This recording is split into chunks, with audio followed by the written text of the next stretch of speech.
Ivyo bikorwa abashingamateka batowe mu ntara ya Gitega babisozereye ku mitumba ibiri yo muri komine Nyabihanga. Ku mutumba Kamushiha muri zone Matongo hatewe inanasi 26,700 n'amavoka 12,000 bikaba biri ku mahegitari 6. Abo batowe n'abene gihugu kuri uwo mutumba bakaba bakoze ibikorwa vyo kubagara uwo murima. Nayo ku mutumba Mpanuka uri muri zone Ndava hatewe amavoka ku buringanire bwa hegitari 1, naho nyene bakaba bifatikanije n'abene gihugu mu gikorwa cyo kuvomera ico gitegwa. Icegera c'urongoye umugwi w'abashingamateka n'abakenguzamateka batowe mu ntara ya Gitega Denise Ndadaye akaba yashimye ingene abene gihugu bitanze mu gufata mu mugongo abo batowe n'abene gihugu. Yamenyesheje ko uwo musi wo gusozera ibikorwa bari bamazemwo imisi bawutoye kugira ngo uhurirane n'umunsi wo gushigikirana mu miryango ngo kanatsinda baramaze kunywana kuko basangiye vyinshi. Yaboneyeho guhamagarira abene gihugu nabo nyene kubafatira ko akarorero kuko imbona kazoza igihugu cihaye ihera mu miryango.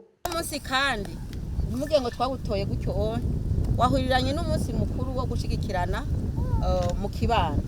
Muratsi ko twamaze kuba ababanyi kuko turi hano twarabegereye kanatsinda ngo umubanye niwe muryango.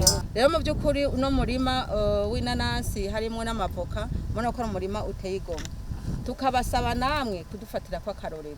Ibi bibahe intege namwe zo kugira ngo mushobore kurangura ibikorwa bene ibi inye hariya aho muherereye ku mitumba kugira ngo ryambona kazoza turindiriye y'igihugu cifashe mu 2040 igihugu giteye imbere mu 2060 ihera mu miryango. Iyo umuryango uteye imbere urugo ruba ruteye imbere, ikibano kiba giteye imbere, komini biteye imbere, intara ibiteye imbere. Yasavye abene gihugu kandi gufasha mu gikorwa cyo gucungera iyo mirima, akamenyesha ko iyo umurima wifashe neza aba ari inyungu kuri bose. Mwomenya ko ivyo bikorwa vyasozerewe no gusangira n'abene gihugu kakaba kabaye n'akaryo ko guhimbaza umunsi mukuru wo gushigikirana mu kibano.